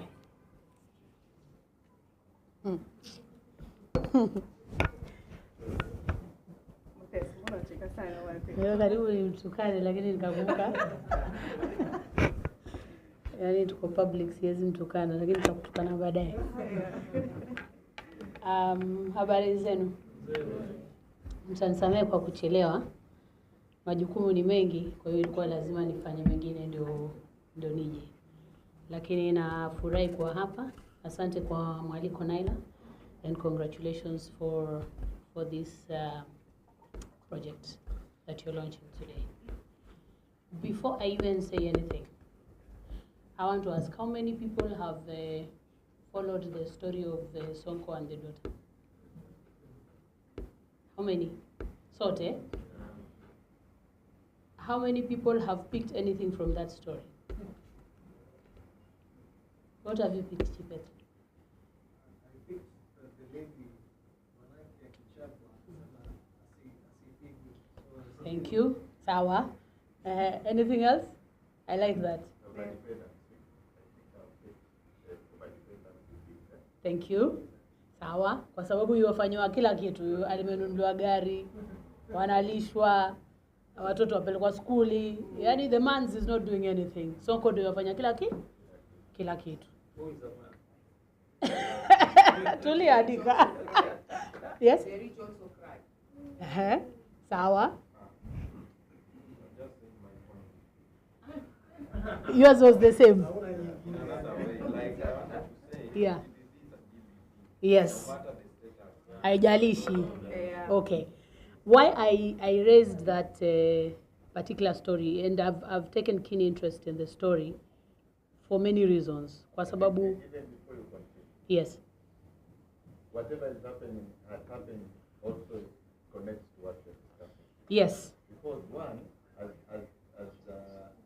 that issue was highlighted on social media. Yes. And the retaliation also is being highlighted On social media, yes. So now, in the retaliation bit, the man is the victim. Yes. Agreed. I'm liking the conversation here because it's not the same conversation online. Online, imeenda level nyingine Yeah. ambayo ni tofauti. In fact, the person who's being bullied now is the man. We agree that is the perpetrator. However, he's also still innocent because the girl has been beaten over 10 times. Lakini hajawahi kuripoti. Paka babake mwenyewe anasema kama hata kwenda kuripoti yeye, baba ataenda yeye. Mawakili ambao mko hapa, Sonko akienda kuripoti case on behalf of the daughter, what will happen? Is it admissible? Survivor ni nani? Survivor ni msichana, si Sonko. Sasa na hata wakati umesema vizuri, wakati yule jamaa, I'm not condoning the violence, but when people wanted to need the guy, the lady was defending the guy. All of us who've done intimate partner violence cases, I think it's a very common phenomena with intimate partner violence cases, that eventually mtu anakuja na hasira. Maana alipopiga simu asubuhi yule msichana alikuwa na hasira kwa mamake, naomba pesa za breakfast, nikapigwa. Lakini baadaye mambo yalipobadilika, she's defending the guy. Adika. There's a similar thing. I will tell you that as advocates, unaenda kwa kesi ya divorce, huyu sema amekuambia vitu vingi sana. Yes. That day of hearing, they appear wearing the same dress. Aya, wamevaa kitenge, wameshonesha kitenge. Kama ya huyu bwana harusi juzi na bibi harusi, huyu Adika huyu. You know? So on a light note. Unajua nilipenda hiyo harusi, so you know. So why am I? Yes, Shamir. I think umesema like the lady was trying, like she was like defending. Yes. To me, I don't think so, because as reported, I am alleging vile imeripotiwa. Okay, so my opinion. Yes. The way I've analyzed it. Yes. She was not defending. Mm-hmm. It's an act. Unaona kama mimi, for example, nimeishi na mtu maybe 10 years. Kuna ile tu alafu kuje tu mslap. Hata kama amenikosea, pia nitakuwa na ile huruma. Aje sasa. Si wacha basi kusolve hiki kitu na good way. So I think okay, she was acting like that, but the way people carry it differently. Sawa, he's permissible as well, eh? Yeah. And also even remember mwisho, Sonko amesema waje nyumbani wazungumze. Sisi tunaelewana. Waende kwake wakasuluhishe. Here is a lady ambaye amepigwa over 10 times without reporting. Sawa. Number 2, here is a lady ambaye the family yeye na bwanake are being supported by the father-in-law. And all of us who are in the GBV space understand that GBV is a power dynamic issue. It has absolutely nothing to do with anything else. And immediately the power dynamics shift, a lot of other things are expected. So in this particular case, the power dynamic has shifted. You are married to the daughter of Sonko. Sawa, hata Sonko mwenyewe anasema anajua apata pesa kidogo. Tayari ashasema kwanza una mwili mkubwa, una energy kunishinda. Yaani tayari katika even Sonko himself has bullied the boy. Psychologically katika kudefend msichana wake. Hii kesi tu ndo nataka tuangalie vile hii TFGBV iko very complicated. Tayari ashambuli yule kijana. Na kando na hapo sasa watu wameanza kuchekelea yule jamaa kwamba hana kitu kabisa. And so now when we look at the whole TFGBV right now, people are having a conversation online. Lakini hakuna mtu atataka kusema kwamba amesema the wrong thing, atasema jamaa gani ni kama jamaa amewekwa and many other things. But this dynamic has changed and the father-in-law is supporting the dynamic unconsciously. Huenda ikawa wewe wataka tu mtoto wako aishi maisha mazuri, it happens. You know, a father can say bwanake hana uwezo lakini mtoto wangu amezoea maisha ya juu na mimi na uwezo sitataka ateseke. Lakini in that particular house the dynamic has changed. So the dynamic has changed. Nobody is dealing with the dynamic that has changed. Right now we are dealing with the consequences of that particular dynamic. Ambao sasa when we are talking about TFGBV, that dynamic plays a lot katika mambo ya TFGBV. Why? Na kupata kwa mtandao. Tunaongea ama watu wako OnlyFans, nasema mimi nitakuonyesha hii, wewe utanipatia hii. It's a dynamic, you know, that you are supporting me, I support you as well. Lakini mwisho wa kuisha, unanitumia picha zako, ukishanitumia picha zako ikifika mahali I start becoming overbearing and over demanding. Anakuambia mimi na picha zako usiponitumia 50k nitarelease mtandaoni. Sasa unakuta wewe the intention at that time ulitumana picha was different. But right now someone is demanding that they need to be paid for that. And it is a thing that is happening to a lot of young girls right now. Wengi wanafanya hivyo mtandaoni. So for me, even as I was coming to this meeting, I was thinking to myself that yes, and I want to mention a lot of the things that have been mentioned here. We may sometimes hit ourselves so hard as people who are working in the GBV space. But ladies and gentlemen, we are not where we were even 5 years ago. Hiyo tukubali. We have grown more than where we were 5 years ago. So that one, we should not lose sight of that as people who are in the space. Because if we lose sight of that, it tends to look like we are not doing anything. While, sote hapa tunajua that all of us are contributing to that in the space. And that's why I like it's community-led. Because once something is community-led, ina maana si mimi peke yangu nabeba huo msalaba. Munira najua hapa, the way the entire GBV issue is exhausting. Literally exhausting. Kwa sababu unakuta mara nyingi, yani wewe siku zote uko kwa mhemko, umesikia kesi hii, umesikia kesi hii, umesikia kesi hii. Uko hospitali, si polisi, uko huku, kotini, wapi, everywhere. I have a case of intimate partner violence that one of my staff dealt with. And we knew that it was going to be a success. Only in the end, for the woman after kufuatilia kesi for over 1 year, hata paka akakuwa safe house for around 6 months. Na yeye mwenyewe akavao akasema nitakuwa yule wa kwanza wa kuhakikisha kwamba hakuna mtu mwingine ambaye atafanya intimate partner violence alafu aregelee mtu wake. As we speak, they are in the house. And my staff has not recovered from that. Because she was there every day akimfuata safe house. Amevunjwa paka mguu, anaenda anamchukua, wanampeleka hospitali, wanaregesha, anaenda naye kotini. Yani alipigania kesi kama yake. But what happened in the end? Ameregea na hakuna kitu tuweza kufanya, si mtu mzima bana. Na amesema hataki tena, na alienda kotini mwenyewe kutoa kesi. Sisi hata tuongoja hearing, the next hearing, ayo anatupigia na tuambia kesi ishaisha. Ukimpigia unasema wajua hata alikuja akaomba msamaha, hata mimi sasa hata nimeenda transfer, hata niko sijui wapi. So there are things that happen within the community. But I must say that let's not lose sight of that, number one.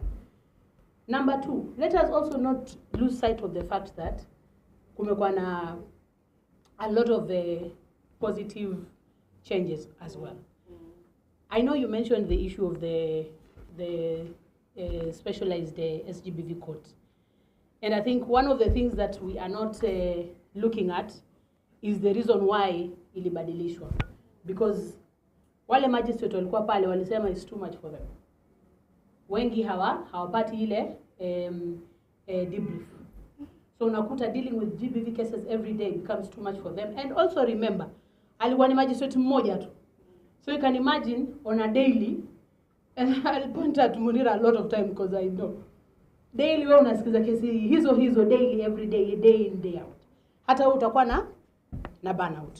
So what they said, they would rather they can be able to deal with other cases as well, because obviously we know kwamba ukisema issue ya ku debrief, the government may tell you they don't even have a budget for a debrief. Sasa unafanya aje? Si inabidi unatafuta njia ya rahisi ya kwako. But let's not lose sight of the fact that one of the things that the CJ was very passionate about is those particular specialized court. And also let's not lose sight of the fact that it is us wenyewe. Kwanza hapa Mombasa, sisi wenyewe ndio tuliomba hiyo koti. Maana tulisema kesi zachukua muda mrefu and we can't stand it anymore. Kwa sababu we know the agony that the survivors are going through. So if the survivors are going through agony, the only way to solve this thing, hatuwezi fuatilia kesi ya mtoto wa miaka 2 ije kuamuliwa mtoto akiwa miaka 16. It doesn't make sense. Maanake mtoto ashasahau, yani whatever has happened, the child is stigmatized, everything has happened.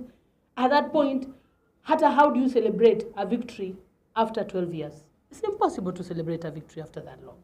But then, one of the things that is still on the table, there are conversations that are still ongoing with the CJ's office to see how we can mitigate that. Because the truth of the matter is, when that court existed, cases zilienda mbio. Mnira anadanganya? Cases zilienda mbio sana. Cases zilikuwa zinaamuliwa in 6 months, unapata cases zishaamuliwa, and things were moving very well. So that is the aspect that we need to work on, and I'm glad that it's already being worked on, which is a good thing. So I also don't want us to lose sight of that. The fact that kweli imekoseka, lakini ilikuwa ni vizuri hiyo koti ianze, ndio tujue kuna gap ya kwamba wale ambao wanadeal na hizo kesi watahitaji debrief at some point. Because kama hatungewahi kuwa na hizo koti, we would never know if a magistrate can be tired, you know, and say, me, I need a break from this. We could never have known. But now we know, and we know how we can be able to mitigate that. Coming to the project today, I'm glad that this project is coming at a good time, first of all, because also the theme of this year 16 days, is aligning with this, in specific for TFGBV. And also, I want us to realize that, like Naila said, kama kawaida tu perpetrator wa kawaida physically kumpata ni ngumu. Huyu keyboard warrior utampata vipi? It's harder to get the keyboard warrior. Number 2, still hata mpaka saa hii, kuna watu, the reporting mechanism, the pathway, bado inawatatiza. Kuna mtu bado hataenda kuripoti. Ama kuna mtu bado hata hajui anatakana kuhifadhi vipi ile evidence. Kuna mtu bado hajui kama anatakana kupata P3. They are in this hapa tu tulipo. And some people are very well even learned. Well learned, well schooled, wako na simu, they can access information. Because sahi hakuna information yenye unaweza taka ukakosa. Labda yani kwa labda una bundles. Lakini if you have bundles, there's absolutely nothing that the internet cannot give you. So then in that particular case, I think one of the biggest challenges we've been having with this is the fact that people don't even understand TFGBV. People don't understand that some of the things that are happening to them online actually equate to harassment. Mtu anachukulia mambo ya kawaida tu, ishafanywa, watu wanaongea wananyamaza, people assume watasahau. It will not happen again. Other people decide, and especially for women, they decide to leave the mtandao altogether. Una deactivate account, unaingia mitini. Unachukua sabbatical kidogo, weza rejea with a different name, a pseudonym, or you may never even go back. Say wako ni mtandao ni lazima. So utakuwa unaangalia kwa watu. But then, like she said, wa ajira, there are very many other opportunities online that now people will miss out because of that. And also, the women, according to research, most of them wanaogopa mtandao kwa sababu hizo. Kwa sababu wewe maskini hata umefanya kusonga tu nywele zako vizuri kama mrembo hapo, kama tu kupiga picha yako kichwa. Angalia kichwa, forehead yafika sijui kwa wapi. Yani totally unsolicited. Mimi hata nilikuwa nimepiga picha yangu tu mwenyewe nimepost nipate like 2-3. Haya mtu shanza kudadisi wa kuzuma amezoom. Hata una kipimple cha period, hata wewe mwenyewe ulikuwa ukijui mtu ashaona hicho kipimple. You know, like just things that were totally unsolicited. And it was not even your intention. Wewe basi tu kwa raha zako tu ulikuwa umepost. Lakini unakuta you are being bullied and you've done absolutely nothing. So in that particular case, a lot of women, and you cannot blame them, they're feeling the internet is not safe for me anymore. I would rather stay away from the internet. Kama nikuuza niuze chapati zangu huku nje, sina lazima nakula. Mpige kelele zangu nipige simu ambe Naila na chapati, basi si lazima ziweke kwa mtandao. Sikuuza tu bana. Bora natengeneza shilingi yangu at the end of the day, si lazima mtandaoni nitengeze milioni lakini nitukanwe huku nje, nitatengeneza 500,000 na nisitukanwe, si sawa niuze huku nje. But then those are some of the issues that we still need to look at. You know, how we can make the internet safe for the women. And also increase the numbers of women who are trading online, who are even having fun online. Hata zile reels za TikTok ni nzuri, they help to relieve stress. Unajua sasa hivi uko stress lakini wakutana vitu vingine kwa mtandao vya chekesha tu. So it's fine to be in that space as well. It's not a bad space. It helps a lot. So for that reason, I like the fact that most of the innovations are actually community-led, and the approaches are community-led, which will mean that now tutakuwa tuna empower a community. Because what the community doesn't have right now is the know-how. Watu hawajui, it's a new phenomenon. The perpetrator is always smarter than us. And when we think that the perpetrator is sleeping, we only discover the perpetrator is not. While we are sleeping, the perpetrator is busy changing tactics. And that's why, like someone said here, kwamba lazima kuwe na watu ambao wanafanya kwa space wawe na passion. I totally agree. Because without passion, you will not be fast to know that perpetrator ameenda upande huu, it is a high time we move on that side. Wewe utakaa ukitulia hapa bado wangoja sui nani, kumbe perpetrator yeye mwenyewe ashasepa kitambo. So that's why it's important also for us, even as we sit in this room, to understand that we may do all the online media campaigns, we may do all the conversations, we may do all the barazas, we may do everything that we want to do. But at the end of the day, what are we doing ourselves within the space to just make sure that we are fighting gender-based violence in word and in deed? Not just fighting for us to be seen, for us to get donor funding, for us to be known that we are doing something. But are we fighting in word and deed? Are we crazy about statistics that we want to say that we have 500,000 cases, and yet out of the 500,000, there's none that has impact? Is that what we want? If that's what we want, we can have it. Because numbers are sexy, they will give you money, they will give you everything that you want. But then, at the end of the day, katika hizo numbers ambazo tuko nazo, ni namba ngapi waweza sema tiku kasema huyu tulimsaidia paka mwisho, huyu tumemsupport paka mwisho, huyu amebadilika paka mwisho? Because at the end of the day, what we are doing right now is prevention. And there's nothing better than doing prevention, because all of us here know that once you have been violated, it can never be the same. You will get support, you will get psychosocial support, everything.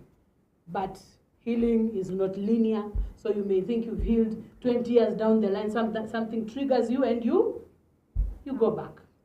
So so whatever we need to be focusing on right now is definitely prevention. And this is part of prevention, which we are focusing on, and just making sure that now we are preparing people so that they know that, first of all, there's TFGPV.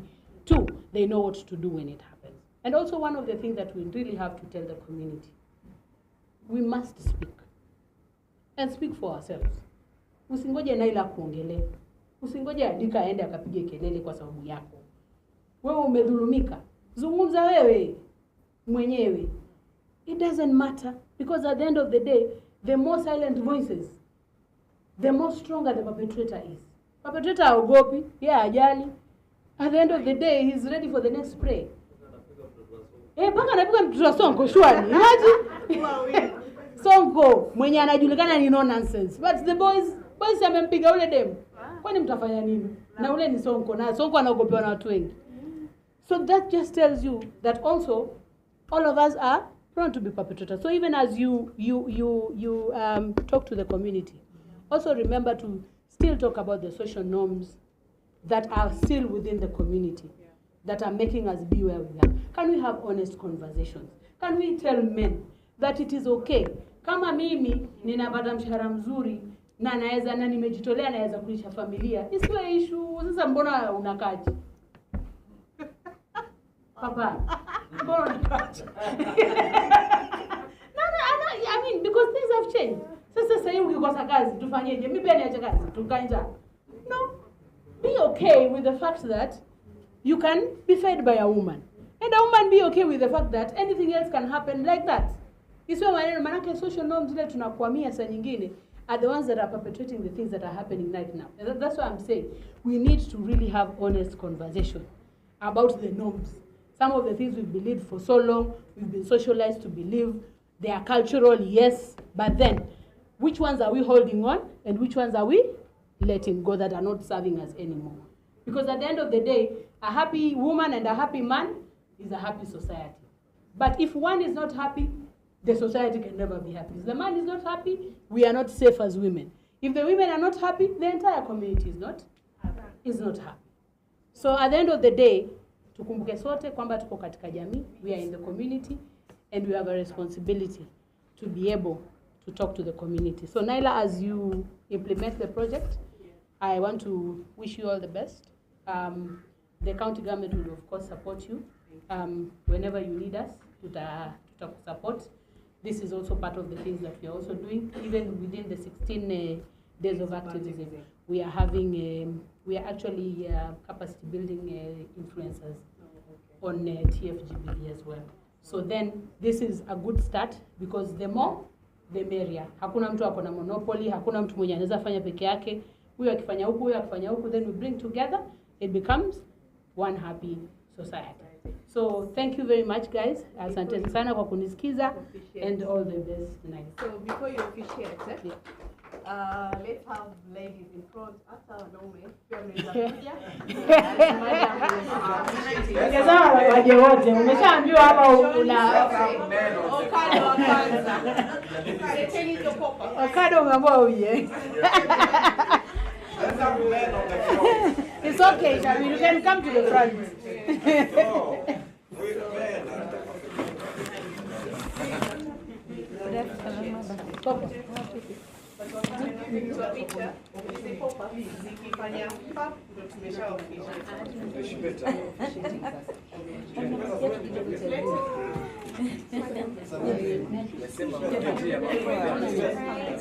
Usiangalishe wangu. Watashtua hicho nini? Moja huko. Moja huko.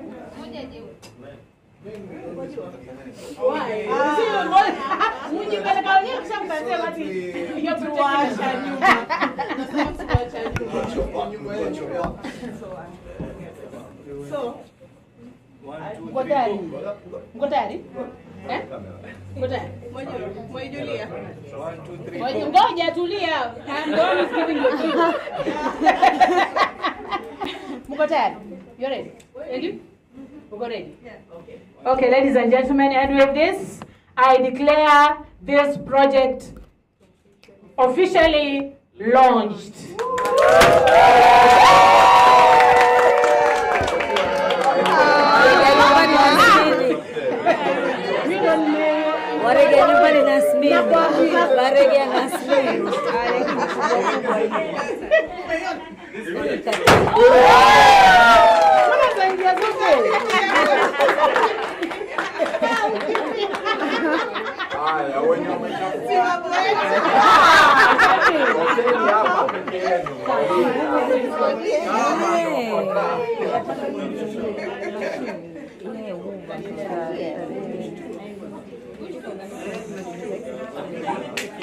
Thank you, thank you.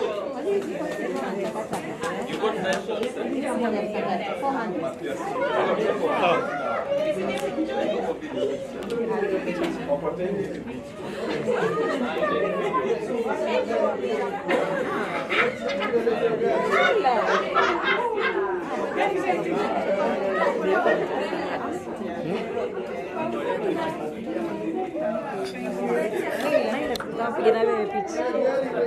So, akute katikati.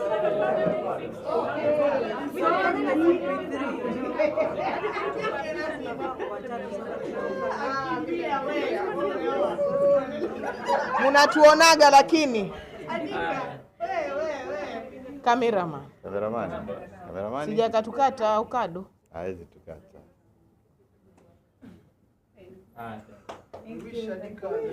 Thank you. Bado tena.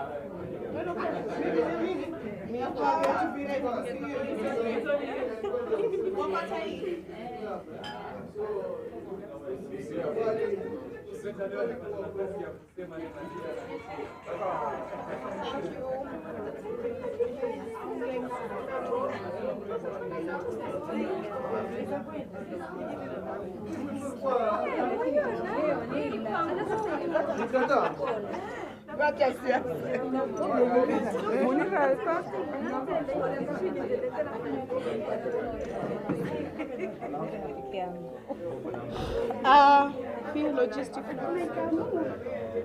Hiya. Thank you so much. I think I will invite our director, Sisters for Justice, Madam Ruth, to give us closing remarks and vote of thanks. Asim, a quick one. To be unfair, niko hapa na nyinyi. Yes. Oh, Mayuko nataka picha. Sawa, mnataka kutrend. Kidogo. So, ngoja madam ongea.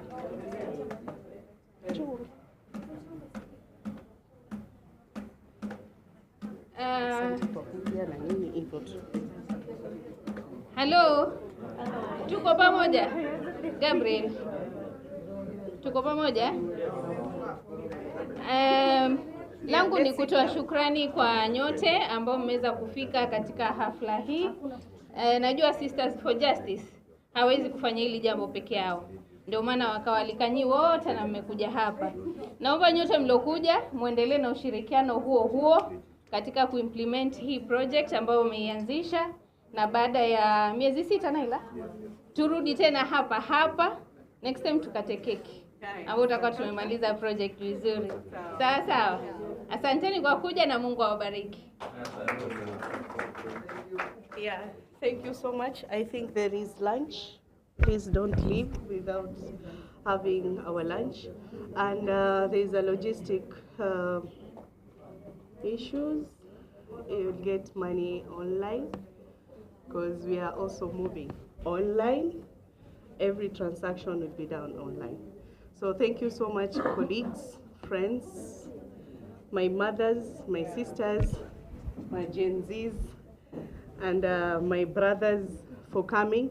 I think this is, it's something very motivating. Personally, it motivates me to see there's such kind of circle, and everything is going to be well in future, right? For this, I think we will have our lunch down there, and we are calling it a day, unless there's something else. Sawa. Thank you so much. We'll have a lunch. Transport zitatumwa kwa M-Pesa. Sawa. Yeah. Nasikia, since we are doing digital, everybody should follow us. Stories za kufollow, stories za kulike, stories za kutweet. Wanasema wataka kuona ikitrend. Cisco, unsikia?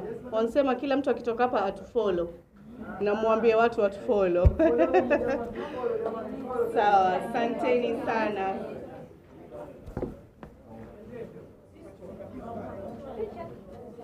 Esther, enda mumsainishe Esther.